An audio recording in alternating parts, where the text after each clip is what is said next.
মায়ের ছাড়তে যখন গেছি ঘুরে ঘুরে দেখার সময় দেখছি এখানে একটা অচেনা একটা গাছ। তো আমি প্রথমে তো বুঝতে পারিনি গাছটা কিসের গাছ, তারপরে ভালো করে লক্ষ্য করে দেখতে গাছটার মধ্যে দেখছি কি ছোট ছোট ফল হয়েছে।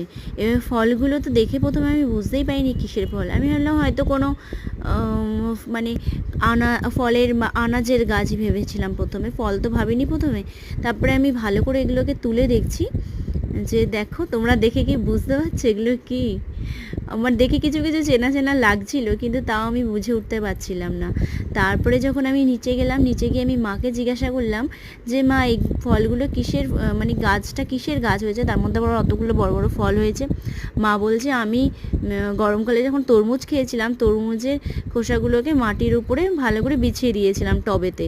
তো ওর মধ্যে কিছু দানা লেগেছিল, তো প্রথমে আমি বুঝতে পারিনি। তার কিছুদিন পর থেকে দেখছি যে তরমুজের দানা থেকেই ফলটা, মানে এটা একটা তরমুজ গাছ।